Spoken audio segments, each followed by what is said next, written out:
അതൊക്കെ തോന്നലാ ഗബ്രിയലെ. താന കറി കുറച്ചുകൂടി വിളമ്പ്, നല്ല ടേസ്റ്റ്. ഇപ്പോഴെടുക്കാം. റോസി ഉറങ്ങിക്കിടക്കുന്ന കുഞ്ഞുമായി മുറ്റത്തേക്ക് ഇറങ്ങി. ദൂരെ വളവിൽ ഒരു വെള്ള സ്കോർപിയോ കിടക്കുന്നത് അവൾ കണ്ടു. ഹരിസാർ പറഞ്ഞ കാർ. പപ്പാ. റോസി തിരിച്ച് അകത്തേക്ക് കയറി. എന്താ മോളെ? ഹരിസാറ് പറഞ്ഞ സ്കോർപിയോ ദാ അപ്പുറത്തെ വളവിൽ കിടപ്പുണ്ട്. നേരോ? ഗബ്രിയേൽ പുറത്തേക്ക് പോകാൻ തുടങ്ങിയതും ഹരിപ്രസാദും എണീറ്റു. ഞാനും വരാം. സാറ് കഴിക്ക്, ഞാൻ നോക്കിക്കൊള്ളാം. ഞാൻ കഴിച്ചു കഴിഞ്ഞു ഗബ്രിയലെ. ഹരി പെട്ടെന്ന് കൈ കഴുകി ടവലിൽ തുടച്ചുകൊണ്ട് പുറത്തേക്ക് ഓടി. പിന്നാലെ ഗബ്രിയേലും റോസിയും. എവിടെയാ മോളെ? ദാ ആ മരത്തിന്റെ ചോട്ടിൽ. റോസി കൈ ചൂണ്ടിയടുത്തേക്ക് അവർ നോക്കി. അവിടെ എങ്ങും ആരുമില്ല. നിനക്ക് തോന്നിയതായിരിക്കും. അല്ല പപ്പ, ഞാൻ കണ്ടതാ ഒരു വെള്ള സ്കോർപിയോ. അവർ പോയി കാണും ഗബ്രിയലെ. അവർക്ക് എന്തോ ചുറ്റിക്കളിയുണ്ട്. Something wrong. ഹരി മന്ത്രിച്ചു.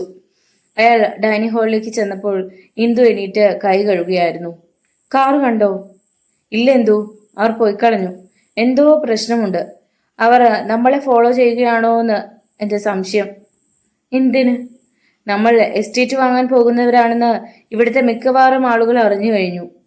അതിന്റെ മുന്നോടിയാണ് നേരത്തെ വന്ന ഫോൺ കോൾ. യാതൊരു കുഴപ്പവും ഇല്ലെന്ന് പറഞ്ഞിട്ട് ഇതിപ്പോ ആകെ കൊഴിഞ്ഞല്ലോ ഹരിയേട്ടാ.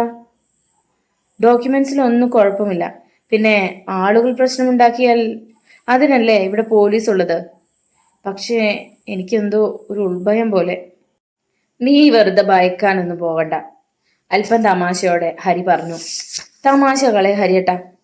ഇന്ദു മുഖമറിപ്പിച്ചു. അപ്പോഴേക്കും പിണങ്ങിയോ? നിന്നെ കൊണ്ട് ഞാൻ തോറ്റു. മാഡം. റോസി കുഞ്ഞുമായി കയറി വന്നു. അവൻ ഉണർന്ന് കരയാൻ തുടങ്ങി. ഇങ്ങ് തന്നേക്കും മോളെ. ഇന്ദു കുഞ്ഞിനെ വാങ്ങി. ഞാനിവന് ഇത്തിരി പാല് കൊടുക്കട്ടെ. മാഡം വരൂ. റോസി ഇന്ദുവിനെ തൊട്ടപ്പുറത്തെ ബെഡ്റൂമിലേക്ക് കൊണ്ടുപോയി. ഇവിടെ ഇരുന്നോളൂ. മോനെ വേണമെങ്കിൽ അവിടെ കിടത്തുകയും ചെയ്യാം. അവൾ ഫാനിന്റെ സ്വിച്ച് ഇട്ടു. ഹരിപ്രസാദ് മുറ്റത്തേക്ക് ഇറങ്ങി. ജോർജ് കുട്ടിയെ ഒന്ന് വിളിച്ചാലോ? മൊബൈൽ എടുത്തപ്പോഴാണ് റേഞ്ച് ഇല്ലാത്ത കാര്യം ഓർമ്മ വന്നത്. ലാൻഡ് ഫോണിൽ വിളിക്കാം. ഹരി സ്വീകരണ മുറിയിലേക്ക് ചെന്നു. ഫോണിൽ തൊട്ടതും അത് റിങ് ചെയ്തു. ഒന്ന് സംശയിച്ച ശേഷം ഹരി റിസീവർ എടുത്തു. ഹലോ, എഞ്ചിനീയർ ഹരിപ്രസാദ് അല്ലേ? ഒരു പരുക്കൻ സ്വരം ചെവിയിലേക്ക് ഒഴുകിയെത്തി. അതെ. നിങ്ങളാണോ ഹിമശൈലം എസ്റ്റേറ്റ് വാങ്ങാമെന്ന പുതിയ മുതലാളി? എന്താ കാര്യം? ഹരിക്ക് ദേഷ്യം വരാൻ തുടങ്ങി. ചൂടാകാതെ സാറേ, ഞാൻ പറഞ്ഞത് സത്യമല്ലേ? നിങ്ങൾ അത് തീരുമാനിച്ചു കഴിഞ്ഞോ? കഴിഞ്ഞു. ഇനി മാറ്റമൊന്നുമില്ല? ഇല്ല. ഹരിപ്രസാദ് ഒരു വാക്ക് പറഞ്ഞാൽ മരിച്ചാലും അത് മാറ്റില്ല. മരിച്ചാൽ എങ്ങനെ മാറ്റാൻ പറ്റും സാറേ? വിഡ്ഢിത്തം പുലമ്പാതിരിക്കൂ. പക്ഷേ കൊന്നാ മാറ്റം. നിങ്ങൾക്കല്ല, ഞങ്ങൾക്ക്. യു ബ്ലഡി, ആരാടാ നീ? ഹരിപ്രസാദ് പൊട്ടിത്തെറിച്ചു. സാറിന്റെ രക്തം ചൂടി പിടിച്ച ആളിക്കത്തുന്നത് എനിക്ക് ഇവിടെ ഇരുന്ന് കാണാം. കൂൾ ഡൗൺ സാറേ, കൂൾ ഡൗൺ. തന്തയ്ക്ക് പറഞ്ഞവനാണെങ്കിൽ പേര് പറയടാ. ഹരിപ്രസാദിന്റെ നിയന്ത്രണം തെറ്റി. ശബ്ദം വല്ലാതെ ഉയർന്നു. പറയാം. ശവക്കല്ലറ പിളർന്നു വന്ന മരണം. അവരിതൻ പൊട്ടിച്ചിരിച്ചു. ചീ, നിർത്തടാ നിന്റെ ജൽപ്പനം. മറഞ്ഞിരുന്ന് ഭീഷണിപ്പെടുത്തിയാലൊന്നും ഹരിപ്രസാദ് ഈ കച്ചവടത്തിൽ നിന്നും പിന്മാറുന്ന പ്രശ്നമില്ല. വെറുതെ വീൺ വാക്ക് പറയല്ലേ സാറേ. 48 മണിക്കൂറിനുള്ളിൽ സാർ ഈ കച്ചവടത്തിൽ നിന്നും പിന്മാറും. പേര് പറയടാ. ഇത്ര ധൈര്യശാലിയായ നീ എന്തിനാ പേര് പറയാൻ മടിക്കുന്നത്? ആര് പറഞ്ഞു മടിയാണെന്ന്? ഞാൻ ചോപ്രി, കിരൺ ചോപ്രി. ലൈൻ പെട്ടെന്ന് കട്ടായി. ഹരി സ്തംഭിതനായി നിന്നുപോയി. കിരൺ ചോപ്രി മരിച്ചുപോയെന്ന് തങ്ങൾ കരുതിയ തോട്ടത്തിന്റെ പഴയ മുതലാളി. പക്ഷേ അയാൾ ജീവിച്ചിരിക്കുന്നോ? ഇമ്പോസിബിൾ. ഹരിപ്രസാദ് തലയ്ക്ക് കൈ കൊടുത്തുകൊണ്ട് നിന്നുപോയി. ആരാ സാറേ? സാർ ദേഷ്യപ്പെടുന്നത് കേട്ടല്ലോ. ഗബ്രിയേൽ അങ്ങോട്ട് വന്നു. തന്നെ വിളിച്ച് ഭീഷണിപ്പെടുത്തിയാൻ തന്നെയാ എന്നെയും വിളിച്ചത്. ആരാ സാർ അവൻ? കിരൺ ചോപ്രി, ഈ തോട്ടത്തിന്റെ പഴയ മുതലാളി. ഏ, അയാൾ മരിച്ചിട്ടില്ലേ? പരിഭ്രമത്തോടെ ഗബ്രിയേൽ തിരക്കി. ഇല്ല. ഫോണിൽ വിളിച്ചയാൾ കിരൺ ചോപ്രി എന്ന ആംഗ്ലോ ഇന്ത്യൻ ആണെങ്കിൽ അയാൾ ജീവിച്ചിരിക്കുന്നു എന്ന് വേണം കരുതാൻ. ചിലപ്പോ നമ്മളെ തെറ്റിദ്ധരിപ്പിക്കാൻ ആരെങ്കിലും വിളിച്ചതാണെങ്കിലോ സാറേ? എനിക്കും ആ സംശയമുണ്ട് ഗബ്രിയലെ. ഇന്ദു എവിടെ? അപ്പുറത്ത് മുറിയിലുണ്ട് സാറേ. വിളിക്കണോ? മോളെ റോസി, ഇന്ദു സാറിനെ ഹരിസാറ് വിളിക്കുന്നു, ഗബ്രിയേൽ വിളിച്ചു പറഞ്ഞു. അടുക്കളയിലായിരുന്ന റോസി ബെഡ്റൂമിലേക്ക് ചെന്നു. മാഡം, മാഡം, അവൾ ഉറക്കെ വിളിക്കുന്നത് ഹരി കേട്ടു. സാറേ, ഇന്ദു മാഡത്തിനെ കുഞ്ഞിനെ കാണാനില്ല. റോസിയുടെ പരിഭ്രാന്തമായ ശബ്ദം കേട്ടതും ഹരിപ്രസാദ് കിടപ്പുമുറിയിലേക്ക് ഓടി. എന്താ സാറേ, മേഡത്തെ കാണാനില്ല. കിടക്കയിൽ കിടന്ന് കുഞ്ഞിന് പാല് കൊടുത്തുകൊണ്ടിരുന്നതാ. ഇന്ദു, ഹരി ഉറക്കെ വിളിച്ചു. 48 മണിക്കൂറിനുള്ളിൽ നീ കച്ചവടത്തിൽ നിന്ന് പിന്മാറും. ഫോൺ വിളിച്ച് അജ്ഞാതം പറഞ്ഞത് ഹരിപ്രസാദ് ഓർമ്മിച്ചു. പെട്ടെന്ന് പുറത്തു നിന്നൊരു നിലവിളി ഉയർന്നു.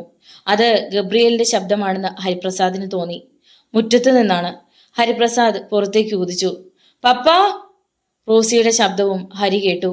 ഹരിപ്രസാദിന്റെ കാറിനരികിൽ നിൽക്കുകയായിരുന്നു ഗബ്രിയേൽ. എന്താ, എന്തിനാ നിലവിളിച്ചത്?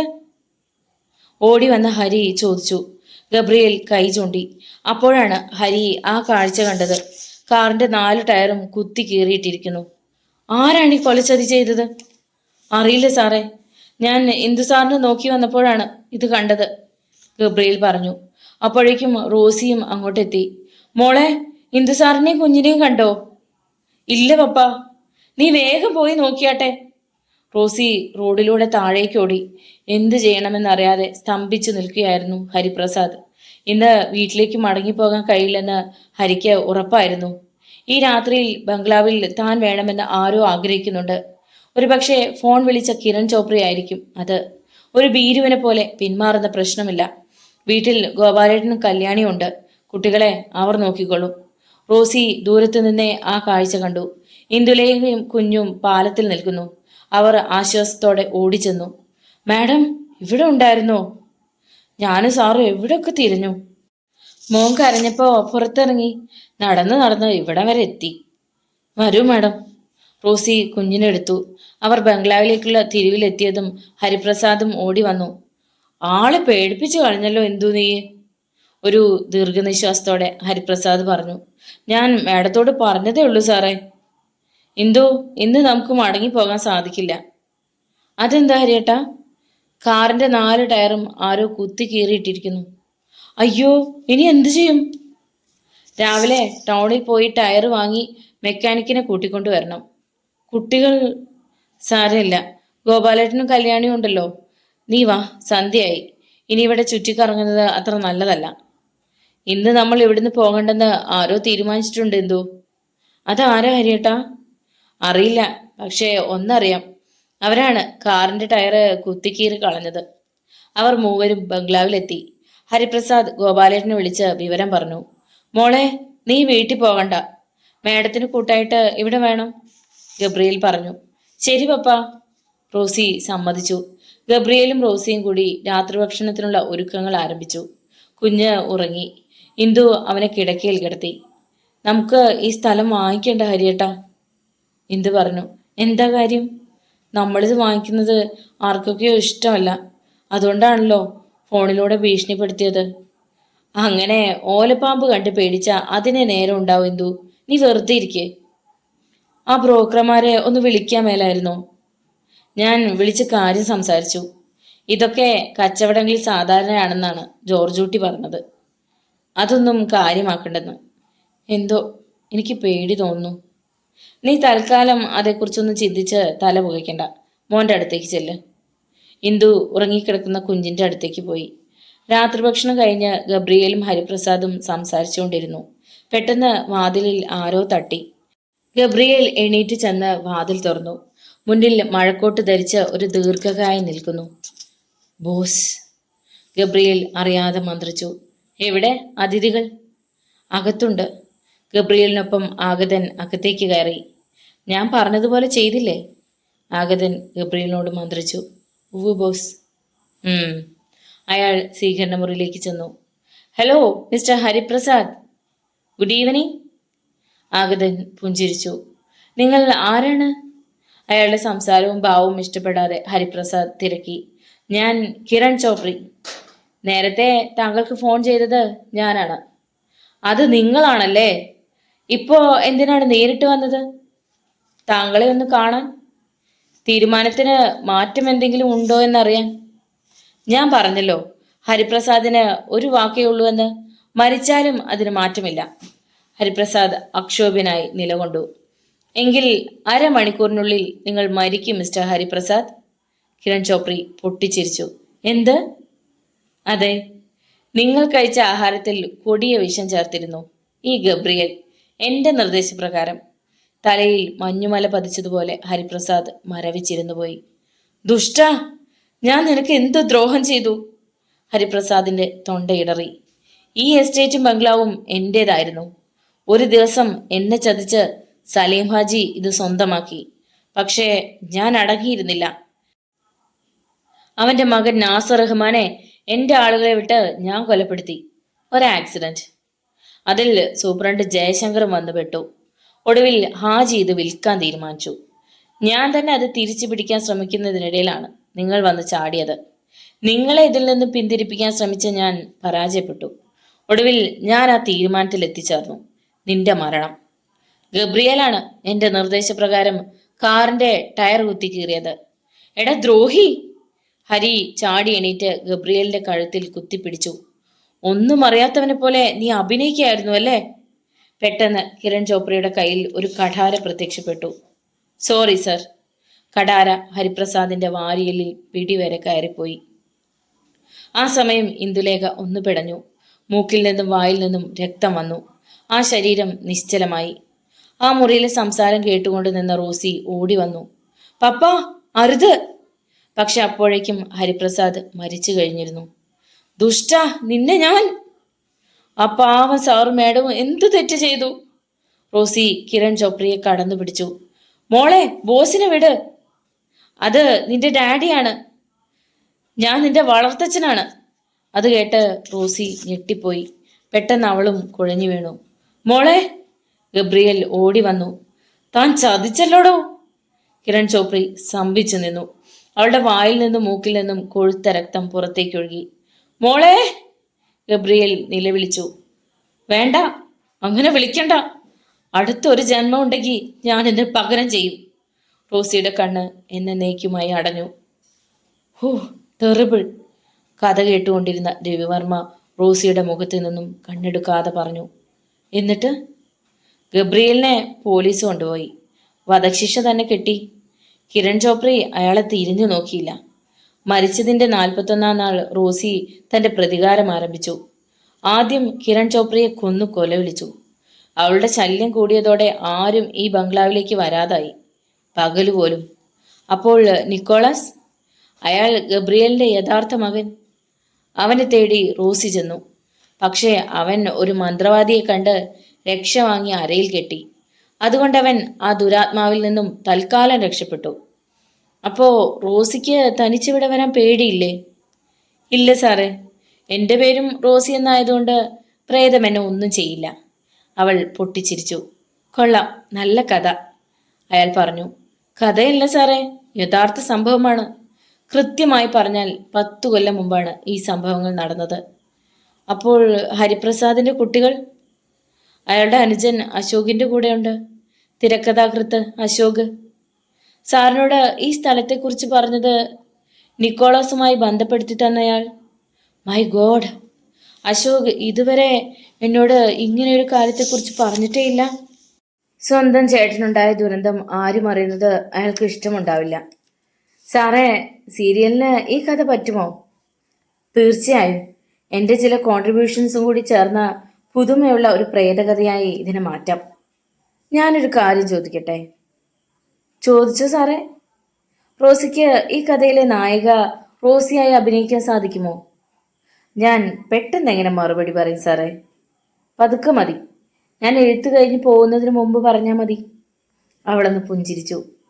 നേരം പുലരാറായി സാറേ, ഉറങ്ങണ്ടേ? വേണം. ആ നിക്കോളാസിനെ കണ്ടില്ലല്ലോ. അവൻ വന്നിട്ട് കുറച്ച് കാര്യങ്ങൾ ചർച്ച ചെയ്യാനുണ്ട്. പെട്ടെന്ന് പുറത്തെ റോഡിൽ ഒരു വണ്ടിയുടെ ശബ്ദം കേട്ടു. ലൈറ്റിന്റെ പ്രകാശം ജനാലച്ചില്ലയിൽ പതിച്ചു. നിക്കോളാസ് ആണെന്ന് തോന്നുന്നു. രവിവർമ്മ എണീറ്റു. പിന്നാലെ റോസിയും. അപ്പോഴും വാതിൽ പുറത്തുനിന്ന് പൂട്ടിയിരിക്കുകയായിരുന്നു. പോർച്ചിൽ നിന്ന് കാറിന്റെ ഡോർ തുറന്ന് നിക്കോളാസ് ഇറങ്ങി. അയാൾ താക്കോലിട്ട് വാതിൽ തുറന്നു. സാർ എങ്ങനെ അകത്ത് കയറി? നിക്കോളാസ് ഞെട്ടലോടെ തിരക്കി. അനുജത്തിയെ എല്ലാം പറഞ്ഞ് ഏൽപ്പിച്ചത് മറന്നുപോയോ? അല്ലെങ്കിൽ ഞാൻ പുറത്തു കിടക്കേണ്ടി വന്നേനെ. ഏതനുജത്തി? സാർ എന്താ പറയുന്നത്? എനിക്കൊന്നും മനസ്സിലാകുന്നില്ല. എടോ നിക്കോളസേ, താൻ ഇപ്പോഴും നല്ല ഫിറ്റാ അല്ലേ? അതാ പറഞ്ഞാ മനസ്സിലാകാത്തത്. തന്റെ അനുജത്തി റോസി ഇവിടെ ഉണ്ടായിരുന്നു. താൻ പറഞ്ഞ എല്ലാ ഏർപ്പാടും ചെയ്തിരുന്നത് കൊണ്ട് ബുദ്ധിമുട്ടിയില്ല. ചായയും ചോറും കൃത്യസമയത്ത് തന്നു. ഇതുവരെ ഞങ്ങൾ സംസാരിച്ചിരിക്കുകയായിരുന്നു. ഈ ബംഗ്ലാവിന്റെ ചരിത്രം മുഴുവൻ അവൾ എന്നോട് പറഞ്ഞു. ഹൊറിബിൾ. നട്ടിലിലൂടെ വൈദ്യുതി കടന്നത് പോയതുപോലെ തരിച്ചു നിൽക്കുകയായിരുന്നു നിക്കോളസ്. സുന്ദരിയായ അനുജത്തിയുടെ കാര്യം താൻ എന്നോട് മറച്ചു വെച്ചു. സാരമില്ല. രവിവർമ്മ പുഞ്ചിരിച്ചു. താൻ എന്താണോ മിണ്ടാതെ നിൽക്കുന്നത്? ഞാൻ ആരെയും പറഞ്ഞു വിട്ടില്ല. എൻ്റെ സഹോദരി റോസി 10 വർഷം മുമ്പ് മരിച്ചുപോയി. നിക്കോളാസിന്റെ വാക്കുകൾ രവിവർമ്മയെ നടുക്കി. അപ്പോൾ ഇതുവരെ തന്നോടൊപ്പം ഉണ്ടായിരുന്നത് ആരാണ്? തനിക്ക് ഭക്ഷണം ഉണ്ടാക്കി തന്നത് ആരാണ്? സാറേ, വഴിക്കൊരു ആക്സിഡന്റ് ഉണ്ടായി. അതാ വരാൻ വൈകിയത്. വീടിന്റെ താക്കോലും എൻ്റെ കയ്യിലായിരുന്നു. സാറ് തനിച്ചിവിടെ ഇരിക്കുന്നല്ലോ എന്ന് ഓർത്തായിരുന്നു എൻ്റെ വരവ്. മറ്റാരെയും ഞാൻ താക്കോൽ ഏൽപ്പിച്ചിട്ടില്ല. സാറ് പറഞ്ഞ റോസി എവിടെ? അകത്തുണ്ട്, വരൂ. രണ്ടുപേരും വീടിനകം മുഴുവൻ തിരഞ്ഞുവെങ്കിലും റോസിയെ കണ്ടെത്താൻ കഴിഞ്ഞില്ല. സാറിനെ അവൾ ഉപദ്രവിച്ചില്ലല്ലോ? ഇല്ല, അവൾ നല്ലവളായിരുന്നു. സ്നേഹപൂർവ്വം പെരുമാറി എന്നെ നന്നായി സൽക്കരിച്ചു. അവളെ ഒന്നുകൂടി കാണാൻ എനിക്ക് കൊതിയുണ്ട് ഇപ്പോൾ. അടുത്ത ദിവസം രവിവർമ്മ സീരിയലിന്റെ രചനയിലേക്ക് കടന്നു. പേനയെടുത്ത് പേപ്പറിന്റെ മുകളിൽ എഴുതി. നിലാവ് പോലൊരു പെൺകുട്ടി. Scene number 1. രാത്രി. ബംഗ്ലാവ്. എഴുത്തുകാരന്റെ കാർ ബംഗ്ലാവിന്റെ പോർച്ചിൽ നിന്നു. അതിൽ നിന്നും ഗൗതമൻ ഇറങ്ങി. പ്രശസ്ത നോവലിസ്റ്റ്. അപ്പോൾ വാതിൽ തുറന്നു. അവൾ പുറത്തേക്ക് വന്നു. നിലാവ് പോലൊരു പെൺകുട്ടി. റോസി. കാണാതായ കഥാനായിക. പ്രൈവറ്റ് ഡിറ്റക്റ്റീവ് ഗൗതം വിനായക് മറീന ബീച്ചിൽ കടലിൽ വിൻഡ് സർഫിംഗ് ആസ്വദിക്കുകയാണ്. പെട്ടെന്ന് പണ്ട് നഷ്ടപ്പെട്ട ഒരു സർഫ് ബോർഡ് തിരയിൽ പൊങ്ങി വന്നു. കാറ്റിലുയർന്ന് അത് ഗൗതമിനെ വന്നിടിച്ചു. അടികൊണ്ട് ബോധം കെട്ട് അദ്ദേഹം തിരമാലകളിൽ താണുപൊങ്ങി. ഓട്ടോയിൽ വന്നിറങ്ങിയ ഒരു യുവതി തിരയിൽ മറയുന്ന വിൻഡ് സർഫർ കണ്ടു. ബോധരഹിതനായ മനുഷ്യനെയും. പെട്ടെന്ന് അവൾ ചാടിയിറങ്ങി കടലിലേക്ക് കുതിച്ചു. ഒരു വിദഗ്ധയുടെ ലാഘവത്തോടെ ഗൗതമിനെ അപകടം പിടിച്ച അടിയൊഴുക്കിൽ നിന്നും കരയ്ക്ക് കയറ്റി. താങ്ക്സ്. എന്താ പേര് പറഞ്ഞത്? പേര് പറയാൻ അവസരം കിട്ടിയില്ല. ഞാൻ മെർലിൻ, എലിസബത്തിന്റെ പുത്രി. Oh really? പഴയകാല സൂപ്പർ താരം എലിസബത്തിന്റെ പുത്രിയോ? അതെ സർ. ഓ സോറി, എന്നെ പരിചയപ്പെടുത്താൻ മറന്നു. ഗൗതം വിനായക്. മെർലിൻ പഴയ സിനിമയിലല്ലാതെ അമ്മയെ നേരിൽ കണ്ടിട്ടേ ഇല്ല? ഇല്ല. അമ്മ എനിക്ക് മെർലിൻ എന്ന് പേരിട്ടു. റേച്ചൽ എന്ന മക്കളില്ലാത്ത സ്ത്രീ എന്നെ കുഞ്ഞിലെ ദത്തെടുത്തു. 5 വർഷം മുമ്പ് എൻ്റെ വളർത്തമ്മ മരിക്കുമ്പോഴാണ് പറഞ്ഞത് പ്രശസ്ത നടിയായിരുന്ന എലിസബത്താണ് എൻ്റെ അമ്മയെന്ന്. പക്ഷേ അപ്പോഴേക്കും അമ്മ ഫിലിം ഫീൽഡ് വിട്ടുപോയി കഴിഞ്ഞിരുന്നു. 10 വർഷമായി അവരെ ആരും കണ്ടിട്ടില്ല. ജീവിച്ചിരിപ്പുണ്ടോ എന്നും അറിഞ്ഞുകൂടാ. എനിക്കൊരാഗ്രഹമേ ഉള്ളൂ സർ, അമ്മയെ കണ്ടുപിടിക്കണം. കണ്ടുപിടിക്കാൻ ശ്രമിച്ചിട്ടുണ്ടോ? ഉവ്വ്. എനിക്ക് പരിചയമുള്ള ഒരു പോലീസ് ഓഫീസർ എന്നെ സഹായിക്കാമെന്ന് ഏറ്റിരുന്നു. പക്ഷേ ഫലമുണ്ടായില്ല. നോക്കൂ മെർലിൻ, എനിക്കൊരു കടപ്പാടുണ്ട്. കടലിൽ നിന്ന് രക്ഷിച്ചതിന് ഞാൻ ശ്രമിക്കട്ടെ. പണം തരാനില്ല. ഉണ്ടായിരുന്നത് ആദ്യത്തെ ആൾക്ക് കൊടുത്തു. ഞാനൊരു പ്രൈവറ്റ് ഡിറ്റക്റ്റീവാണ്. ലൈസൻസ് ഉണ്ട്. ഒരു കപ്പ് കാപ്പി പോലും തരണ്ട. എന്തു പറയുന്നു? ശരി, എനിക്ക് അല്പം ധൃതിയുണ്ട്. പോട്ടെ. വൈകുന്നേരം വീട്ടിൽ വരൂ. അമ്മയുടെ ചിത്രങ്ങളും മറ്റും തരാം. ഇതെൻ്റെ അഡ്രസ്സ്. അവൾ ബാഗിൽ നിന്നും വിസിറ്റിംഗ് കാർഡ് എടുത്ത് നൽകി. ശരി, സമ്മതിച്ചു. മെർലിൻ ഒരു ഓട്ടോയ്ക്ക് കൈ കാണിച്ചു. ഗൗതം വിസിറ്റിംഗ് കാർഡ് നോക്കി. Blue angel beauty parlour. Beauty പാർലറിന് മുമ്പിൽ ഓട്ടോ നിർത്തി മെർലിൻ ഇറങ്ങി. അതിനോട് ചേർന്ന് തന്നെയാണ് അവളുടെ വീടും. മെർലിനെ കണ്ടതും 4 വയസ്സുള്ള പെൺകുട്ടി ഓടി വന്നു. അമ്മേ. മോളെ. മെർലിൻ കുഞ്ഞിനെ എടുത്തു. മോള് ആന്റിയെയും അങ്കിളിനെയും ബുദ്ധിമുട്ടിച്ചോ? ഇല്ലമ്മേ. അപ്പോൾ തൊട്ടടുത്ത വീട്ടിലെ താമസക്കാരായ ലിസയും റോബർട്ടും ഇറങ്ങി വന്നു. മോൾ പ്രശ്നമൊന്നും ഉണ്ടാക്കിയില്ലല്ലോ ലിസ? ഇല്ല മെർലിൻ, അവളിപ്പോ നല്ല കുട്ടിയല്ലേ. ഞാൻ അല്പം വൈകി ലിസ. ബീച്ചിൽ എന്തു സംഭവിച്ചെന്ന് അറിയാമോ? കേട്ടാ വിശ്വാസം വരില്ല. മുങ്ങിച്ചാകാൻ പോയ ഒരാളെ രക്ഷപ്പെടുത്തി. ആരാ മെർലിൻ അയാൾ? റോബർട്ട് ചോദിച്ചു. അദ്ദേഹം ഒരു പ്രൈവറ്റ് ഡിറ്റക്റ്റീവാണ്. അമ്മയെ കണ്ടുപിടിക്കാമെന്ന് ഏറ്റു. ഓ മെർലിൻ, ഭാഗ്യം തന്നെ. പക്ഷേ ഉണ്ടായിരുന്ന പണമൊക്കെ അമ്മയെ കണ്ടുപിടിക്കാൻ ചെലവാക്കി കഴിഞ്ഞില്ലേ? ശരിയാ റോബർട്ട്, ഞാനിപ്പോ പാപ്പര. പക്ഷേ ഗൗതം സൗജന്യമായി കണ്ടുപിടിക്കും. പിന്നെ എനിക്കെന്ത് നഷ്ടം? കേമം. പക്ഷേ ഗൗതം ഇനി ജാലവിദ്യ പഠിക്കേണ്ടി വരും. റോബർട്ട് ചിരിച്ചു. കുറച്ചു കഴിഞ്ഞതും ഗൗതമിന്റെ കാർ മെർലിന്റെ വസതിക്ക് മുമ്പിലെത്തി. സർ, താങ്കൾ നേരത്തെ എത്തിയോ? പാചകം തുടങ്ങിയിട്ട് പോലുമില്ല. വാതിൽ തുറന്ന മെർലിൻ പറഞ്ഞു. നമുക്ക് സീക്രട്ടായി ചിലത് സംസാരിക്കാനുണ്ട് മെർലിൻ. തീർച്ചയായും സർ. ഇതെന്റെ സുഹൃത്തുക്കളും അയൽവാസികളുമായ ലിസയും റോബർട്ടും. മെർലിൻ അവരെ പരിചയപ്പെടുത്തി. മെർലിൻ, നമുക്ക് തനിച്ച് സംസാരിക്കണം. ഞങ്ങൾ പോകാൻ തുടങ്ങിയായിരുന്നു. പിന്നെ കാണാം മെർലിൻ. ലിസിയും റോബർട്ടും യാത്ര പറഞ്ഞിറങ്ങി. ശരി, മോളെ നോക്കിയതിന് താങ്ക്സ്. ഇനി സത്യം പറഞ്ഞൂടെ മെർലിൻ? അമ്മയെ കണ്ടുപിടിക്കുന്നത് എന്തിനാണ്? ഞാൻ എന്തു പറയാനാണ്? താങ്കൾ സഹായിക്കാമെന്നേറ്റു. ഞാൻ സമ്മതിച്ചു. എന്നോട് സത്യം പറഞ്ഞില്ല. ഒരു സ്വത്തിനെ പറ്റി പറഞ്ഞിട്ടില്ല. നിങ്ങൾക്കും അമ്മയ്ക്കും തുല്യ അവകാശമുള്ളത്. താങ്കൾ എന്നെ തെറ്റിദ്ധരിക്കുമെന്ന് വിചാരിച്ചു. പക്ഷെ അതിൽ ഇനിയും കുഴപ്പങ്ങളുണ്ട്. സ്വത്തിന്റെ പകുതി നേരിട്ട് എനിക്ക് വരണം. പക്ഷേ അമ്മയെ കണ്ടുകിട്ടി ഞാൻ മകളാണെന്ന് തെളിയിച്ചില്ലെങ്കിൽ മുഴുവൻ തുകയും സ്വത്തുടമസ്ഥന്റെ ജ്യേഷ്ഠന്റെ മകൾക്ക് പോകും. താങ്കൾ ഇതെങ്ങനെ മനസ്സിലാക്കി? ഞാൻ പഴയ പത്രങ്ങളിൽ എലിസബത്തിനെ കുറിച്ച് എന്തെങ്കിലും വിവരമുണ്ടോ എന്നറിയാൻ തപ്പിയപ്പോഴാണ് ഒരാളെ പരസ്യം ശ്രദ്ധയിൽപ്പെട്ടത്. അജ്ഞാതനായ ഒരു മനുഷ്യനാണ് എലിസബത്തിനും മകൾക്കും 50 ലക്ഷം വീതം നീക്കിവെക്കുന്നത്. അയാളായിരിക്കും മെർലിന്റെ അച്ഛൻ, അല്ലേ? എനിക്കറിയില്ല സർ. ഇനി അമ്മയെ കണ്ടുപിടിച്ചാൽ മാത്രമേ എല്ലാ വിവരങ്ങൾക്കും ഉത്തരം കണ്ടെത്താൻ കഴിയൂ. അവർ സംസാരിച്ചു കൊണ്ടിരിക്കുമ്പോൾ തന്റെ കാറിനു മറഞ്ഞു നിന്ന് ആരോ തങ്ങളെ ശ്രദ്ധിക്കുന്നതായി ഗൗതമിന് മനസ്സിലായി. അദ്ദേഹം പുറത്തു വന്നപ്പോഴേക്കും അജ്ഞാതൻ രക്ഷപ്പെട്ടു. My God! ഞാൻ പിന്തുടരാതിരിക്കാൻ അവൻ പിന്നിലെ ടയർ പഞ്ചറാക്കി കളഞ്ഞു. ആരായിരിക്കും സർ അവൻ? എന്തിനു ഒളിച്ചു നിന്നു കേട്ടു? അവർ തിരിച്ച് അകത്തേക്ക് വന്നു. മെർലിൻ കാപ്പിയും പലഹാരങ്ങളും എടുത്തു വെച്ചു. ഈ ഒറ്റ സംഭവത്തിൽ നിന്നും എനിക്കൊരു കാര്യം മനസ്സിലായി. നാം തലയിടുന്നത് അപകടം പിടിച്ച ഒന്നിലാണെന്ന്. സർ, സത്യം.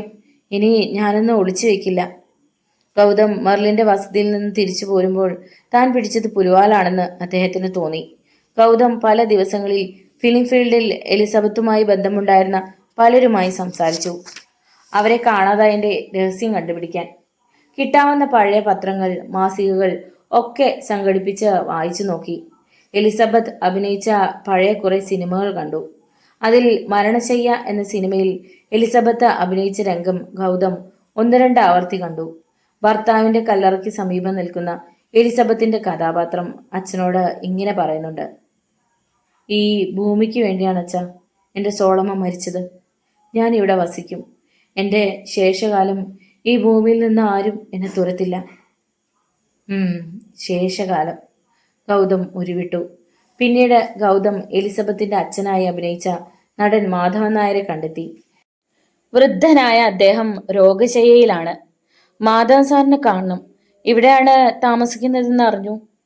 സാലിഗ്രാമത്തിലെ അദ്ദേഹത്തിന്റെ വീട്ടിലെത്തിയ ഗൗതം വാതിൽ തുറന്ന ഹോം നഴ്സിനോട് പറഞ്ഞു. സർ, ഒരാൾ കാണാൻ വന്നിരിക്കുന്നു. ബെഡിൽ വായിച്ചുകൊണ്ട് കിടന്ന മാധവൻ നായർ എണീറ്റിരുന്നു. താങ്കൾ ആരാണ്? എന്താ കാര്യം? എൻ്റെ പേര് ഗൗതം വിനായക്. ഒരു പ്രൈവറ്റ് ഡിറ്റക്റ്റീവാണ്. ഞാൻ വന്നത് ഒരു പ്രത്യേക കാര്യം അറിയാനാണ്. ഒരുപാട് സിനിമകളിൽ സാറിനൊപ്പം അഭിനയിച്ച എലിസബത്തിനെ കുറിച്ച് ചോദിക്കാൻ. സാറ് അവരെ ഓർക്കുന്നുണ്ടോ? അങ്ങനെ ഒരു സ്ത്രീയെ ആർക്ക് മറക്കാൻ പറ്റും? സുഹൃത്തെ, താങ്കൾക്ക് എന്താണ് അറിയേണ്ടത്? അവരെ കണ്ടുപിടിക്കണം. 10 വർഷങ്ങൾക്ക് മുമ്പ് അപ്രത്യക്ഷമായി. താങ്കളോടൊപ്പമാണ് ഏറ്റവും ഒടുവിൽ അഭിനയിച്ചത്. മരണശയ്യ. ഞങ്ങൾ ഒന്നിച്ച് അഭിനയിച്ച അവസാനത്തെ ചിത്രം. അവർക്ക് ആ സിനിമ ഷൂട്ട് ചെയ്ത ലൊക്കേഷൻ വല്ലാതെ ഇഷ്ടപ്പെട്ടു. അവർ പറഞ്ഞത് എൻ്റെ ശേഷകാലം ഞാൻ ഇവിടെ കഴിയുമെന്നാണ്. അത് ഏതായിരുന്നു സ്ഥലം? സാറിന് ഓർമ്മയുണ്ടോ? ഉണ്ട്, കേരളത്തിലാണ്. കാലടി എന്ന സ്ഥലം. എന്തു തോന്നുന്നു സർ? അവർ അവിടെ തന്നെ കൂടിയിരിക്കുമോ? 6 ആഴ്ച ഷൂട്ടിംഗ് നടന്നു. പിന്നെ മടങ്ങിപ്പോന്ന ശേഷം കണ്ടിട്ടില്ല. അവിടെ ആരെങ്കിലും അവർക്ക് സ്ഥലം വാങ്ങിച്ചു കൊടുത്തതായി സാറിന് അറിയാമോ? ഇല്ല. ഏതെങ്കിലും ഏജന്റിനെ കണ്ട് തിരക്കിയാൽ അറിയാം. കാലടി ചെറിയ പട്ടണമാണ്. Thank you sir. മാധവൻ നായരുടെ അടുത്തു നിന്ന് ഇറങ്ങിയ ഉടൻ ഗൗതം മെർലിന്റെ വീട്ടിലേക്ക് വിളിച്ചു. എലിസബത്തിന്റെ താമസ സ്ഥലത്തെക്കുറിച്ച് ചില ഊഹങ്ങൾ കിട്ടിയത് മെർലിനെ അറിയിക്കാനാണ് വിളിച്ചത്. അവൾ വീട്ടിലില്ലായിരുന്നു. ലിസയാണ് ഫോൺ എടുത്തത്. ലിസയോട് ഗൗതം വിവരം ചുരുക്കി പറഞ്ഞു. അന്ന് രാത്രിയിലെ ട്രെയിനിന് തിരുവനന്തപുരത്തേക്ക് ഗൗതം പുറപ്പെട്ടു. അപ്പോൾ ഒരു അജ്ഞാത കേന്ദ്രത്തിലേക്ക് ഫോൺ വന്നു. കൊമ്പൻ മീശയുള്ള ഒരാൾ ഫോൺ അറ്റൻഡ് ചെയ്തു. ഗൗതം രാത്രി ട്രെയിനിന് തിരുവനന്തപുരത്തിന് പോകുന്നു. അയാൾ കാലടിയിൽ എത്തുന്നതിന് മുമ്പ് നാം അവിടെ എത്തണം. തീർച്ച, എന്തു വന്നാലും പോയിരിക്കും, അയാൾ പറഞ്ഞു. ശരി, നമുക്ക് പോകാം. കാലടിയിൽ ഗൗതം എലിസബത്തിനെ കണ്ടെത്തിയാൽ നാം ഒറ്റ കൈ ചെയ്യേണ്ടി വരും, അടുത്തിരുന്ന തടിയനോട് കൊമ്പൻ മീശക്കാരൻ പറഞ്ഞു. പിറ്റേന്ന് വൈകുന്നേരത്തോടെ ഗൗതം കാലടിയിലെത്തി. കള്ളപ്പേരിൽ ഒരു ഹോട്ടലിൽ മുറിയെടുത്തു. ഒരു ജീപ്പ് വാടകയ്ക്കെടുത്ത് ഗൗതം അവിടെയുള്ള റിയൽ എസ്റ്റേറ്റ് ഏജന്റിനെ കാണാൻ പോകുന്നത് ഒരു അജ്ഞാതൻ കാണുന്നുണ്ടായിരുന്നു. റിയൽ എസ്റ്റേറ്റ് ബിസിനസ് നടത്തുന്ന തോമസ് മാത്യുവിന്റെ ഓഫീസിലേക്ക് ഗൗതം വിനായക് കയറി ചെന്നു. ആരാ, എന്തു വേണം? തോമസ് മാത്യു തിരക്കി. ഞാൻ ഗൗതം വിനായക്, മദ്രാസിൽ നിന്ന് വരുന്നു. ഗൗതം താൻ ആരാണെന്നും ആഗമനോദ്ദേശം എന്താണെന്നും അയാളോട് പറഞ്ഞു. ഇരിക്കൂ സർ. തോമസ് മാത്യു കസേര നീക്കിയിട്ടു. താങ്കൾ പറഞ്ഞ സ്ത്രീ എത്ര വർഷം മുമ്പാണ് ഇവിടെ സ്ഥലം വാങ്ങിയത്? 10 വർഷം മുമ്പ്. സ്ഥലം വാങ്ങിയെന്നത് ഊഹം മാത്രമാണ്. അവരുടെ പേര്? എലിസബത്ത്. 10 വർഷം മുമ്പ് എൻ്റെ പിതാവായിരുന്നു ഇവിടെ. അന്ന് സ്ഥാപനം ഇത്ര വിപുലമായ രീതിയിൽ വളർന്നിരുന്നില്ല. എൻ്റെ ഓർമ്മയിൽ അങ്ങനെ ഒരു സ്ത്രീയുമായി ഇടപാട് നടത്തിയതായി അറിവില്ല. പഴയ ഫയലുകൾ നോക്കി അറിയാം, തോമസ് മാത്യു എണീറ്റുകൊണ്ട് പറഞ്ഞു. സേഫിനുള്ളിൽ നിന്നും ചില ഫയലുകൾ എടുത്ത് തോമസ് മാത്യു പരിശോധിച്ചു.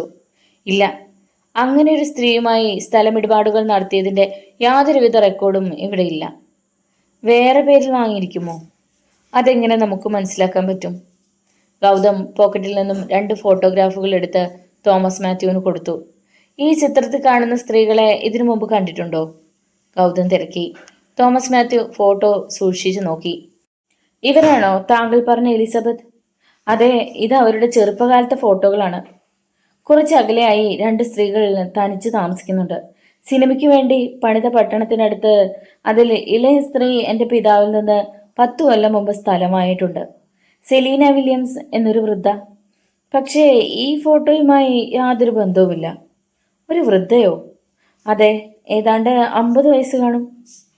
അതൊരു പക്ഷേ എലിസബത്ത് ആയിരിക്കും. ഇപ്പോൾ അവൾക്ക് 60 വയസ്സ് കാണും. കാഴ്ചയിൽ 5-10 കുറവായിരിക്കും. അവരത്ര സുന്ദരിയല്ല. 2-3 കൊല്ലമായി ഞാൻ അവരെ കണ്ടിട്ടുമില്ല. കാണുമ്പോൾ ഏതാണ്ട് 5 അടി പൊക്കവും ഒത്ത വണ്ണവും ഉണ്ടായിരുന്നു. ശരി, 5 അടി പൊക്കമുള്ള സ്ത്രീ എലിസബത്ത് ആയിരിക്കില്ല. മറ്റേ വൃദ്ധയോ? അവർക്ക് 60 വയസ്സ് കാണും. പക്ഷേ അത് താങ്കൾ പറഞ്ഞ സ്ത്രീയാണെന്ന് തോന്നുന്നില്ല സർ. അവർ ടൗണിലേക്ക് വരാറേ ഇല്ല. ഒരു വേലക്കാരൻ പയ്യനുണ്ട്, അവനാണ് കാര്യങ്ങൾ നോക്കുന്നത്. അവർക്ക് ഏകാന്ത ജീവിതമാണോ? അങ്ങനെ തോന്നുന്നു സർ. പക്ഷേ കിളയുടെ പേരറിയില്ല. Thank you. ഇത്രയും വിവരങ്ങൾ തന്നതിന് നന്ദി. ഞാൻ ഇറങ്ങുന്നു. ഗൗതമിനെ തോമസ് മാത്യുവിനോട് യാത്ര പറഞ്ഞ് ജീപ്പിൽ കയറി. എങ്ങോട്ടാണ് സർ? ഡ്രൈവർ തിരക്കി. ഇവിടെ അടുത്ത് വർഷങ്ങൾക്ക് മുമ്പ് സിനിമയ്ക്ക് വേണ്ടി ഒരു പട്ടണത്തിന്റെ സെറ്റ് ഇട്ടതറിയാമോ? അതിൻ്റെ അടുത്തേക്കാണ് പോകേണ്ടത്. ഡ്രൈവർ അറിയാമെന്ന മട്ടിൽ തലയിളക്കി. എന്നിട്ട് ജീപ്പ് മുന്നോട്ടെടുത്തു. 2 പേർ കെട്ടിടത്തിന്റെ മറവിൽ നിന്ന് പുറത്തു വന്ന് ജീപ്പ് പോയ ഭാഗത്തേക്ക് നോക്കി. പൊരിവെയിലിൽ മൈലുകൾ താണ്ടി ജീപ്പ് വർഷങ്ങൾക്ക് മുമ്പ് മരണശയ്യ എന്ന സിനിമയ്ക്ക് വേണ്ടി നിർമ്മിച്ച പട്ടണത്തിലെത്തി. അതിന്റെ തകർന്ന അവശിഷ്ടങ്ങൾ അദ്ദേഹം കണ്ടു. ജീപ്പ് വീണ്ടും മുന്നോട്ട് വിട്ടു. കുറച്ചു ദൂരെ ഒരു വീട് കണ്ടു. 2 സ്ത്രീകൾ തനിച്ച് താമസിക്കുന്നുവെന്ന് പറഞ്ഞ സ്ഥലത്ത്. ഇത് തന്നെയായിരിക്കും നമ്മൾ തേടുന്ന വീട്. ജീപ്പ് വീടിന് സമീപത്തായി ഒരു മരത്തിന്റെ മറവിൽ നിർത്താൻ ഗൗതം പറഞ്ഞു. ജീപ്പ് നിന്നതും ഗൗതം പുറത്തിറങ്ങി. ചുറ്റുപാട് നോക്കിയ ശേഷം അദ്ദേഹം വീട്ടിലേക്ക് ചെന്നു. തോമസ് മാത്യു പറഞ്ഞ സെലീന വില്യംസ് എന്ന സ്ത്രീയാണതെന്ന് ഗൗതമിന് തോന്നി. ആരാണ്? എവിടെ നിന്ന് വരുന്നു? സെലീന വില്യംസ് അല്ലേ? ഞാൻ നിങ്ങളെ കാണാൻ തിരുവനന്തപുരത്തുനിന്ന് വരുന്നു. എൻ്റെ പേര് ഗൗതം വിനായക്. ഒരു പത്രത്തിന്റെ റിപ്പോർട്ടറാണ്. എന്നെ കാണാനോ? എന്തിന്? വർഷങ്ങളായി ഇവിടെ ഏകാന്തവാസം നടത്തുന്ന 2 സ്ത്രീകളെ കുറിച്ച് ഫീച്ചർ തയ്യാറാക്കാൻ വേണ്ടി വന്നതാണ്. ഞങ്ങൾ ഇവിടെ താമസിക്കുന്നത് നിങ്ങൾ എങ്ങനെ അറിഞ്ഞു? ഗൗതം തിരിഞ്ഞു നോക്കി. നീണ്ടു മെലിഞ്ഞ ഒരാൾ. വേലക്കാരനാണെന്ന് ഗൗതമിന് തോന്നി. അന്വേഷിച്ചറിഞ്ഞു. എന്തിനന്വേഷിക്കണം മിസ്റ്റർ? ഇന്റർവ്യൂ തരാൻ പറ്റില്ല. നിങ്ങൾ ഇവിടുന്ന് പോകണം. സാംസൺ, വേണ്ട. സെലീന അവനെ തടഞ്ഞു. അപ്പോഴേക്കും മറ്റൊരു സ്ത്രീ അങ്ങോട്ട് കയറി വന്നു. ഒറ്റ നോട്ടത്തിൽ തന്നെ താൻ അന്വേഷിക്കുന്ന എലിസബത്ത് ആണെന്ന് ഗൗതമിന് തോന്നി. റീത്ത, നമുക്കൊരു സന്ദർശകനുണ്ട്, സെലീന പറഞ്ഞു. സന്ദർശകനോ? ഇവിടെ ആരും വരാറില്ലല്ലോ. നിങ്ങൾ ആരാണ്? ഇയാൾ പത്രക്കാരനാണ് റീത്ത. പത്രക്കാരനോ? റീത്തയുടെ നെറ്റി ചുളിഞ്ഞു. നുണയാണ്. ഇവൻ മറ്റെന്തോ ഉദ്ദേശം വെച്ച് വന്നതാണ്, സാംസൺ പറഞ്ഞു. ഞാൻ സത്യം പറയാം. ഞാനൊരു പ്രൈവറ്റ് ഡിറ്റക്റ്റീവാണ്. ചില ഊഹത്തിന്മേൽ നിങ്ങളെ കാണാമെന്നു. നിങ്ങളിൽ ഒരു സ്ത്രീ എലിസബത്താണ്, പഴയകാല സിനിമാ നടി. ഗൗതം പോക്കറ്റിൽ നിന്ന് ഫോട്ടോ എടുത്ത് റീത്തയെ കാണിച്ചു. ഇത് നിങ്ങളുടെ ഫോട്ടോ അല്ലേ മാഡം? അല്ല, നിങ്ങൾക്ക് തെറ്റുപറ്റി സർ. നിങ്ങൾ അന്വേഷിക്കുന്നവർ ഞങ്ങളല്ല. നോക്കൂ മാഡം, ഞാനിത് ചെയ്യുന്നത് മെർലിൻ എന്നൊരു പെൺകുട്ടിക്ക് വേണ്ടിയാണ്. അവൾ പറയുന്നത് എലിസബത്ത് അവളുടെ അമ്മയാണെന്നാണ്. അവൾക്ക് 3 വയസ്സായ ഒരു മോളുണ്ട്. നിങ്ങളുടെ പേരാണ് അവൾക്കും, എലിസബത്ത്. അവളുടെ ജീവിതം ബുദ്ധിമുട്ടുകൾ നിറഞ്ഞതാണ്. പക്ഷേ ഏതോ ഒരു മദ്രാസി അവളുടെ അച്ഛനായിരിക്കും. അവൾക്കായി 50 ലക്ഷം എഴുതി വെച്ചിട്ടുണ്ട്. പക്ഷേ ഒരു കുഴപ്പമുണ്ട്. കുറച്ച് ദിവസത്തിനുള്ളിൽ എലിസബത്തിനെ കണ്ടുകിട്ടില്ലെങ്കിൽ 50 ലക്ഷവും അയാളുടെ ജ്യേഷ്ഠന്റെ 2 മക്കൾക്കും കിട്ടും. നല്ല ഒന്നാന്തരം കഥ. പക്ഷേ സർ, നിങ്ങൾ ഉദ്ദേശിക്കുന്ന നായിക ഞാനല്ല. ഓക്കെ മാഡം, ബുദ്ധിമുട്ടിച്ചതിന് ക്ഷമ ചോദിക്കുന്നു. ഞാൻ വരട്ടെ. ഗൗതമിനായി യാത്ര പറഞ്ഞിറങ്ങി. ഇനി മെർലിൻ വിചാരിക്കണം അമ്മയെ തിരിച്ചറിയാൻ. പട്ടണത്തിലെത്തിയ ഗൗതമിനായി ഹോട്ടലിലെ തൻ്റെ മുറിയിലെത്തി കുളിച്ച് വസ്ത്രങ്ങൾ മാറി. തൻ്റെ അന്വേഷണത്തിന്റെ പുരോഗതി മെർലിനെ അറിയിക്കണമെന്ന് തോന്നിയപ്പോൾ ലാൻഡ് ഫോണിൽ മെർലിൻ്റെ മൊബൈലിലേക്ക് വിളിച്ചു. മെർലിൻ, ഇത് ഞാനാണ്, ഗൗതം വിനായക്. ഇന്ന് രാത്രി വണ്ടിക്ക് തിരുവനന്തപുരത്തിന് കയറണം. കാലടിയിൽ അമ്മയെപ്പോലെ ഒരു സ്ത്രീയെ കണ്ടെത്തിയിട്ടുണ്ട്. കിട്ടാവുന്ന ഫോട്ടോകളും രേഖകളുമായി ഉടൻ എത്തുക. തിരുവനന്തപുരത്ത് വന്നു കഴിഞ്ഞ് എൻ്റെ സെല്ലിൽ വിളിക്കുക. ഓക്കെ? ഫോൺ കട്ട് ചെയ്ത് മെർലിൻ സന്തോഷം കൊണ്ട് തുള്ളിച്ചാടി. ലിസ, ഞാൻ കാലടിയിൽ എത്തണമെന്ന്. ഗൗതമിന്റെ ഫോണായിരുന്നു. എന്താ വിശേഷം? നിന്റെ അമ്മയെ അയാൾ കണ്ടെത്തിയോ? കണ്ടു, പക്ഷേ അത് അമ്മയാണെന്ന് തെളിയിക്കണമെങ്കിൽ ഞാൻ ചെല്ലണമെന്ന്. ഇന്ന് രാത്രി വണ്ടിക്ക് എനിക്കും പോകണം. നീ റോബർട്ടും എൻ്റെ ഒപ്പം വരണം പ്ലീസ്. അപ്പോഴേക്കും റോബർട്ടും കയറി വന്നു. എന്താ രണ്ടാളും കൂടി ഒരു രഹസ്യം പറച്ചിൽ? ലിസ വിവരങ്ങൾ ധരിപ്പിച്ചു. ഓ ഭാഗ്യവതി, ഇനി മെർലിൻ കോടീശ്വരിയല്ലേ? കളിയാക്കാതെ റോബർട്ട്, നമുക്ക് എല്ലാവർക്കും കൂടി പോകാം. പക്ഷേ ടിക്കറ്റ് എടുക്കാൻ പണമില്ലല്ലോ ഈശ്വര. വഴിയുണ്ടാക്കാം മെർലിൻ. കോടികൾ കിട്ടുമ്പോൾ തിരിച്ചു തന്നാൽ മതി, റോബർട്ട് പറഞ്ഞു. താങ്ക് യു റോബർട്ട്, ഞാൻ സമ്മതിച്ചിരിക്കുന്നു. അന്ന് രാത്രിയിൽ ഗൗതം വിനായക് താമസിക്കുന്ന ഹോട്ടലിന്റെ 2ാം നിലയിലെ ഒരു മുറിയിൽ 2 പേർ ഉറങ്ങാതിരിപ്പുണ്ടായിരുന്നു, ഫ്രെഡിയും ഗോമസും. പെട്ടെന്ന് ഫ്രെഡിയുടെ മൊബൈൽ ചലിച്ചു. ഹലോ. അതെ, ഗൗതം ഒരു സ്ത്രീയെ കണ്ടുപിടിച്ചിട്ടുണ്ട്. അത് എലിസബത്ത് ആണെന്ന് അയാൾ വിശ്വസിക്കുന്നു. കാലടിയിലെത്താൻ മെർലിനെ വിളിച്ചു പറഞ്ഞു കഴിഞ്ഞു. ഫോൺ കട്ട് ചെയ്യുമ്പോൾ ഫ്രെഡിയുടെ മുഖം വലിഞ്ഞു മുറുകിയിരുന്നു. എന്താ? തനിക്ക് ലഭിച്ച വിവരം ഫ്രെഡി ഗോമസിന് കൈമാറി. നമുക്ക് ആ സ്ത്രീയെ കണ്ടുപിടിക്കണം. സമയം വരുമ്പോൾ അവരെ കാലുപുരിക്ക് അയക്കണം. ഗോമസ് പറഞ്ഞത് ശരിവെക്കും വിധം ഫ്രെഡി തലയിളക്കി. പിറ്റേന്ന് ഉച്ചയോടുകൂടി മെർലിനും ലിസയും റോബർട്ടും കുഞ്ഞും കാലടിയിൽ ഗൗതം താമസിക്കുന്ന ഹോട്ടലിൽ എത്തിച്ചേർന്നു. അത് കണ്ടുകൊണ്ട് ഫ്രെഡി ലോണിൽ മറിഞ്ഞു നിൽപ്പുണ്ടായിരുന്നു. എല്ലാവരും എത്തി. എനിക്ക് കിട്ടേണ്ട സ്വത്തില്ലാതാക്കുന്ന എലിസബത്ത് എവിടെ താമസിക്കുന്നുവെന്ന് കണ്ടുപിടിക്കണം. അയാളുടെ അന്തരംഗം മന്ത്രിച്ചു. മെർലിനെ തനിച്ച് കിട്ടിയപ്പോൾ ഗൗതം പറഞ്ഞു, ഒറ്റയ്ക്ക് വന്നാൽ മതിയായിരുന്നു. ഇനി പറഞ്ഞിട്ടെന്ത് ഫലം? സർ, വിശ്വാസം വരുന്നില്ല എൻ്റെ അമ്മയെ കണ്ടെന്ന്. തീർച്ചയായിട്ടില്ല മെർലിൻ. നീ കൊണ്ടുവന്ന ആൽബങ്ങൾ കാണിച്ച് മനസ്സിലാക്കണം. അമ്മ എന്നെ മകളായി സ്വീകരിക്കുമോ സർ? മെർലിൻ, നിന്റെ വികാരം എനിക്ക് മനസ്സിലാവുന്നുണ്ട്. അമ്മ നിന്നെ എത്രയും വേഗം തിരിച്ചറിയട്ടെ എന്ന് നമുക്ക് പ്രാർത്ഥിക്കാം. ഈ ഫോട്ടോകളുമായി ഞാൻ ഒരിക്കൽ കൂടി എലിസബത്തിനെ കണ്ടിട്ട് വരാം. അതുവരെ നിങ്ങൾ ഹോട്ടലിൽ താമസിക്കണം. മെർലിൻ തലയിളക്കി. ഗൗതം വിനായക് ജീപ്പിൽ എലിസബത്തിന്റെ വീട്ടിലെത്തി. താൻ കയ്യിൽ കരുതിയിരുന്ന ഫോട്ടോകൾ ഓരോന്നായി റീത്തയെ കാണിച്ചു. ഇത് റേച്ചൽ ദത്തെടുത്ത് കുറച്ച് ദിവസം കഴിഞ്ഞിട്ടുള്ള ഫോട്ടോ. ഇത് റേച്ചലിന്റെ ഫോട്ടോ ഡയറി. നമ്മുടെ മെർലിന് 3 വയസ്സ്. മെർലിൻ ഡിഗ്രി എടുക്കുമ്പോൾ. മെർലിൻ സ്കൂൾ നാടകത്തിൽ. ഇത് കല്യാണ ഫോട്ടോ. മെർലിനും മാർട്ടിനും. കുറച്ചു നാളത്തെ സുഖജീവിതത്തിന് ശേഷം മാർട്ടിൻ അവളെ വിട്ടുപോയി. മറിഞ്ഞ ബോട്ടിൽ നിന്നും 3 കുട്ടികളെ രക്ഷിച്ചു. 4ാമത്തെ കുട്ടിയെ രക്ഷിക്കുമ്പോൾ മുങ്ങി മരിച്ചു. ഓരോ ഫോട്ടോയും കാണിക്കുമ്പോൾ കമന്ററി പോലെ ഗൗതം വിനായക് പറഞ്ഞുകൊണ്ടിരുന്നു. ഒടുവിൽ മെർലിന്റെ മോളുടെ ഫോട്ടോ കാണിച്ചു. ഇതാണ് ഇപ്പോഴത്തെ മെർലിനും മോളും. ബ്യൂട്ടി പാർലർ നടത്തി നെത്തിവൃത്തി നടത്തുന്നു. ഈ മകൾക്കാണ് സ്വന്തം അമ്മയുടെ പേരിട്ടിരിക്കുന്നത്, എലിസബത്ത് എന്ന്. മെർലിന് വലിയൊരു സ്വത്ത് കിട്ടാനുണ്ട്. നിങ്ങളാണ് അതിന് തടസ്സം. നാടകീയമായ കഥ സർ. നിങ്ങൾക്ക് സിനിമയ്ക്ക് തിരക്കഥ എഴുതാൻ കഴിയും. നാടകീയമായിരിക്കാം. ജീവിതവും നാടകീയമാകാം. അല്ല, നിങ്ങൾ ഒളിച്ചു ജീവിക്കുന്നത് ജീവിതവും അതിൻ്റെ നാടകവും ഒഴിവാക്കാനാണോ? പക്ഷെ മെർലിന് ജീവിത യാഥാർത്ഥ്യവുമായി മല്ലിടണം. ഒരു കുഞ്ഞ്, ഭർത്താവ് മരിച്ചു, സഹായിക്കാൻ ഒരിക്കൽ പോലും തയ്യാറില്ലാത്ത ഒരമ്മ, എലിസബത്ത്. അടുത്ത നിമിഷം റീത്ത പൊട്ടിക്കരഞ്ഞു. ഗൗതം അമ്പരന്നുപോയി. റീത്ത കണ്ണുകൾ ഒപ്പിയിട്ട് ഗൗതമിനെ നോക്കി. ഗൗതം തുടർന്നു. ആ സ്വത്തുക്കളുടെ പകുതി നിങ്ങൾക്ക് വേണ്ടായിരിക്കും. പക്ഷേ മെർലിന് കിട്ടേണ്ട മറ്റേ പകുതി നിങ്ങൾ എങ്ങനെ നിഷേധിക്കും? സമ്മതിച്ചു സർ. ഞാൻ അവളുടെ അമ്മ എലിസബത്ത് ആയിരുന്നു. പക്ഷേ ആ പഴയ ജീവിതം അവസാനിപ്പിച്ചു. 10 വർഷം മുമ്പ് അതെല്ലാം ഉപേക്ഷിച്ച് ഇവിടെ വന്നു. 25 കൊല്ലം മുമ്പ് ഒരു കുഞ്ഞെൻ്റെ ജീവിതം നശിപ്പിക്കുകയായിരുന്നു. പക്ഷേ ഇന്നത്തെ കാര്യം, 50 ലക്ഷം രൂപ നിങ്ങൾക്കും മെർലിനും കൂടി. എന്തു പറയുന്നു? നിങ്ങൾ കുറച്ച് ദിവസത്തിനകം അവകാശപ്പെട്ടിട്ടില്ലെങ്കിൽ സ്വത്ത് ജൂലിയസ് പെരേരയുടെ ജ്യേഷ്ഠൻ്റെ 2 മക്കൾക്ക് കിട്ടും. ജ്യേഷ്ഠനെ ഞാൻ അറിയും. അയാൾ 1-2 സിനിമ നിർമ്മിച്ചിട്ടുണ്ട്. ഒരു ഹിന്ദിക്കാരി ഭാര്യയിൽ 4-5 വയസ്സുള്ള ഒരു മകനുണ്ടായിരുന്നു. പേര് ഗോമസ്. ഗോമസോ? അതെ മാഡം. ഈ സന്തോഷ വാർത്ത ഞാൻ മെർലിനെ അറിയിക്കാൻ പോവുകയാണ്. അവളെയും കുഞ്ഞിനെയും ഞാൻ കൂട്ടിയിട്ട് വരും. വരട്ടെ? ഗൗതം വിനായക് എലിസബത്തിന്റെ വീട്ടിൽ നിന്ന് പുറപ്പെടുമ്പോൾ രാത്രിയായിരുന്നു.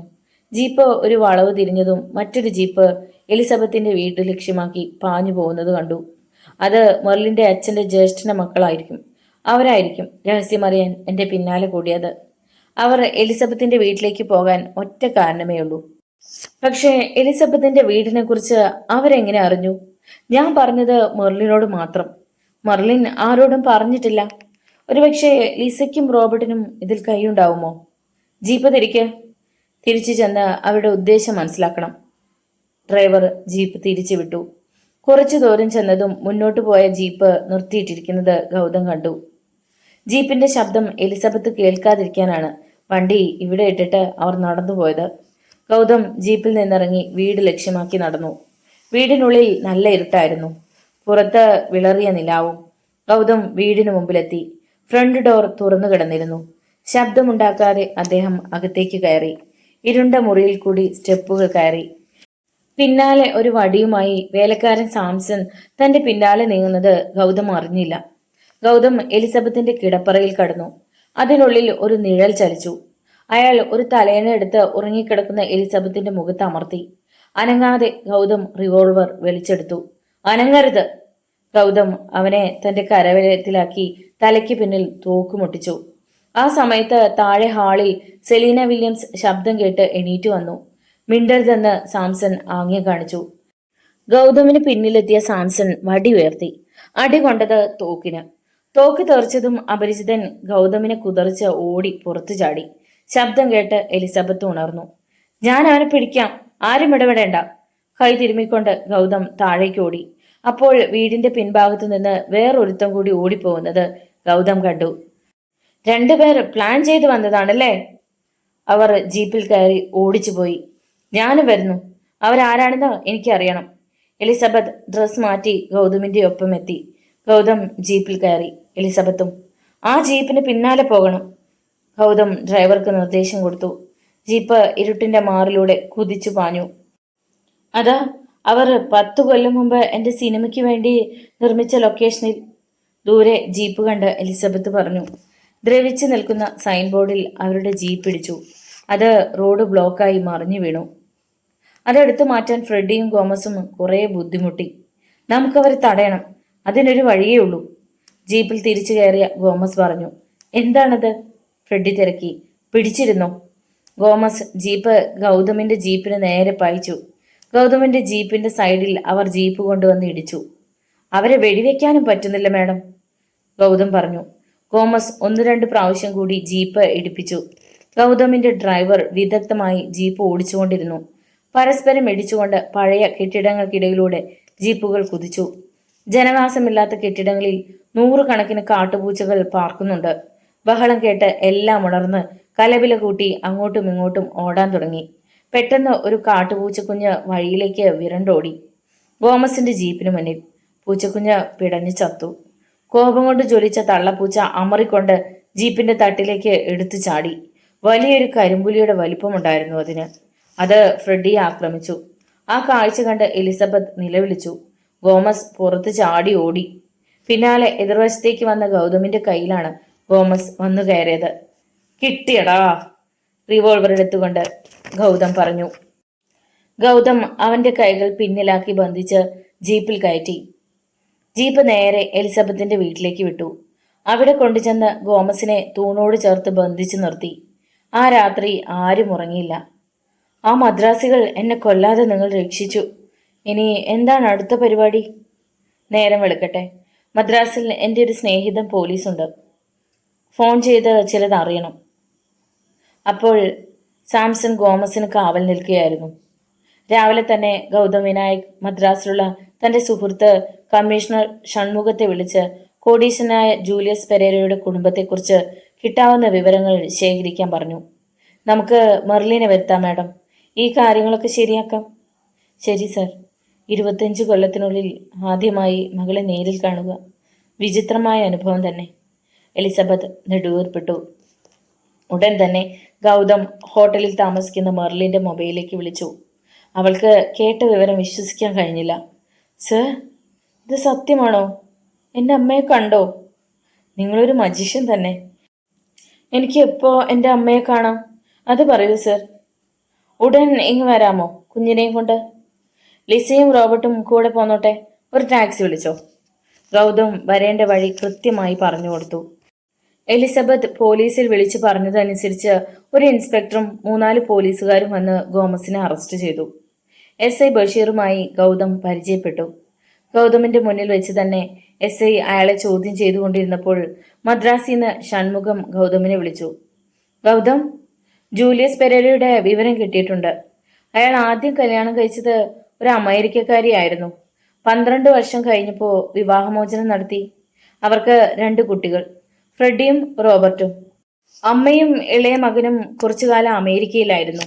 അതിനുശേഷം റോബർട്ട് മദ്രാസിൽ സ്ഥിരതാമസമാക്കി വിവാഹവും കഴിച്ചു. Thank you Shanmugham. ഗൗതമിന്റെ മുഖത്ത് പുഞ്ചിരി വിടർന്നു. അപ്പോൾ കാട്ടുപൂച്ച കൊന്നവനാണ് ജ്യേഷ്ഠൻ. ഉച്ചയോടുകൂടി മെർലിനും സംഘവും എലിസബത്തിന്റെ വീട്ടിലെത്തി. 25 വർഷത്തിനുള്ളിൽ ആദ്യമായി കണ്ടുമുട്ടി. അമ്മേ, മെർലിൻ ഓടിച്ചെന്ന് എലിസബത്തിനെ കെട്ടിപ്പുണർന്ന് ആശ്ലേഷിച്ചു. എൻ്റെ മോളെ. എലിസബത്തിന്റെ കണ്ണുകൾ ഈറനായി. മുത്തശ്ശിയെ കുഞ്ഞുമോക്ക് പരിചയപ്പെടുത്തി. മോളെ, ഇത് നിന്റെ മുത്തശ്ശി എലിസബത്ത്, നിന്റെ പേരുകാരി. അപ്പോഴേക്കും ഗൗതം അവരുടെ അടുത്തേക്ക് വന്നു. മോളെ, ഗൗതം സാർ നമ്മളെ കൂട്ടിമുട്ടിച്ചു. മാത്രമല്ല, നമ്മെ അകറ്റാൻ ശ്രമിച്ച നിന്റെ സഹോദരന്മാരെ പിടികൂടി. അകറ്റാനല്ല, കൊല്ലാൻ. അത് പറഞ്ഞത് സെലീന വില്യംസ് ആയിരുന്നു. അവരെ പിടികിട്ടിയോ സർ? മെർലിൻ തിരക്കി. ഒരുത്തനെ കാട്ടുപൂച്ച കൊന്നു. മറ്റവനെ പോലീസ് ചോദ്യം ചെയ്യുന്നുണ്ട്. പക്ഷേ സത്യത്തിൽ അതിലൊരുത്തൻ മാത്രമേ മെർലിന്റെ പാതി സഹോദരൻ. കാട്ടുപൂച്ച കൊന്നവൻ മറ്റവൻ പിതാവിന്റെ ജ്യേഷ്ഠപുത്രനാണ്. അവനെയാണ് പോലീസ് കൊണ്ടുപോയത്. കാട്ടുപൂച്ച കൊന്നവന്റെ പേര് ഫ്രെഡി. അവന്റെ സഹോദരൻ റോബർട്ട്. റോബർട്ട് മെർലിനുമായി അടുത്തു പെരുമാറി. മെർലിൻ ചെയ്യുന്നതെല്ലാം ഫ്രെഡിയെ അറിയിച്ചുകൊണ്ടിരുന്നു. അല്ലേ റോബർട്ട്? ഗൗതം പറഞ്ഞത് കേട്ട് റോബർട്ട് നടുങ്ങിപ്പോയി. റോബർട്ടോ? ഇല്ല, ഞാനിത് വിശ്വസിക്കില്ല, മെർലിൻ അമ്പരപ്പോടെ പറഞ്ഞു. സത്യം എപ്പോഴും അവിശ്വസനീയങ്ങളായിരിക്കും. വിശ്വസിച്ചേ പറ്റൂ മെർലിൻ. അടുത്ത നിമിഷം റോബർട്ട് മെർലിന്റെ കുഞ്ഞിനെ വാരിയെടുത്തുകൊണ്ട് കാറിന് നേരെ ഓടി. അയ്യോ, എൻ്റെ കുഞ്ഞ്! അതിനെ ഉപദ്രവിക്കില്ല റോബർട്ട്! കരഞ്ഞുകൊണ്ട് മെർലിൻ പിന്നാലെ പാഞ്ഞു. ആരെയും ഉപദ്രവിക്കില്ല. കുഞ്ഞിനെയും കൊണ്ട് കാറിൽ കയറാൻ സമ്മതിച്ചാൽ മതി. റോബർട്ട് വിളിച്ചു പറഞ്ഞു. ആരും പിന്നാലെ വരരുത്, വന്നാൽ കുഞ്ഞിനെ ജീവനോടെ കാണില്ല. റോബർട്ട്, പോകരുതേ, ലിസ നിലവിളിച്ചു. ലിസ, നീ കാറിലേക്ക് ഓട്, 2 ഡോറും തുറക്ക്. ഗൗതം തൂക്കുയർത്തി. റോബർട്ട് കുഞ്ഞിനെ മറയാക്കി പിടിച്ചു. റോബർട്ട്, കുഞ്ഞിന്റെ തലമുടി പോലും സ്പർശിക്കാതെ ഞാൻ വെടിവെക്കും. ചുണയുണ്ടെങ്കിൽ പരീക്ഷിച്ച് നോക്കടാ. എന്നെ പരീക്ഷിക്കുകയാണോ റോബർട്ട്? ലിസയുടെ തലയ്ക്ക് മീതെ വെടിവെക്കട്ടെ. പെട്ടെന്ന് പിന്നിലൂടെ വന്ന സാംസൺ വടികൊണ്ട് റോബർട്ടിന്റെ തലയ്ക്ക് അടിച്ചു വീഴ്ത്തി. അയ്യോ റോബർട്ട്, കരഞ്ഞുകൊണ്ട് ലിസ ഓടി വന്നു. മോളെ! മെർലിൻ ഓടിപ്പോയി കുഞ്ഞിനെ വാരിയെടുത്തു. സർ, റോബർട്ട് മരിച്ചോ? കരഞ്ഞുകൊണ്ട് ലിസ ചോദിച്ചു. ഇല്ല, ബോധം പോയതേ ഉള്ളൂ. ഗോമസിനെ ചോദ്യം ചെയ്തുകൊണ്ടിരുന്ന പോലീസ് സംഘം റോബർട്ടിനെയും അറസ്റ്റ് ചെയ്തു. ലിസ കുറ്റം സമ്മതിച്ചു. ഭർത്താവിനും ജ്യേഷ്ഠനും വേണ്ടി അവളും കൂട്ടുനിന്നു. എല്ലാവരെയും ജയിലിലാക്കാൻ ഗൗതം, എസ് പറഞ്ഞു. പോലീസ് സംഘം കുറ്റവാളികളുമായി മടങ്ങിപ്പോയി. ലിസയും റോബർട്ടും എൻ്റെ ഒറ്റ മിത്രങ്ങളായിരുന്നു, മെർലിൻ പറഞ്ഞു. വിശ്വസിക്കാൻ കഴിയുന്നില്ല അല്ലേ മെർലിൻ? അതെ സർ, ഒരു കെട്ടുകഥ പോലെ തോന്നുന്നു. പിന്നീട് മദ്രാസിലെ മെർലിൻ്റെ വീട്ടിൽ. സർ, ഈ ചെയ്തതിനൊക്കെ എങ്ങനെ നന്ദി പറയും? ഒരു മാർഗവുമില്ല, മെർലിൻ പറഞ്ഞു. 50 ലക്ഷത്തിൻ്റെ അവകാശിയാകുമ്പോഴോ? അതെങ്ങനെ സർ? വിൽപത്രത്തിൽ 50 ലക്ഷം അമ്മയ്ക്കും എനിക്കും പപ്പാതിയാണ്. ശരി, പക്ഷേ എനിക്ക് ആവശ്യത്തിനുണ്ട് മോളെ. എൻ്റെ പങ്കു കൂടി നിനക്ക് ഞാൻ തരുന്നു, എലിസബത്ത് പറഞ്ഞു. എൻ്റെ അമ്മേ, ഞാൻ എന്ത് പറയാനാണ്? മെർലിൻ എലിസബത്തിനെ കെട്ടിപ്പിടിച്ചു. എനിക്ക് നിന്നോട് പണത്തേക്കാൾ കൂടുതൽ കടമ ചെയ്യാനുണ്ട് മോളെ, എലിസബത്ത് മെർലിൻ്റെ മൂർധാവിൽ അമർത്തി ചുംബിച്ചു. എല്ലാവർക്കും നോവൽ ഇഷ്ടപ്പെട്ട് കാണുമെന്ന് വിചാരിക്കുന്നു. വീഡിയോ ഇഷ്ടമായാൽ ഒന്ന് ലൈക്ക് ചെയ്ത്, ഷെയർ ചെയ്ത്, സബ്സ്ക്രൈബ് ചെയ്ത് സപ്പോർട്ട് ചെയ്യുക. നിങ്ങളുടെ വിലയേറിയ അഭിപ്രായങ്ങളും നിർദ്ദേശങ്ങളും കമൻറ്റ് ബോക്സിൽ അറിയിക്കുക. മറ്റൊരു നോവലുമായി നാളെ കാണാം. നന്ദി.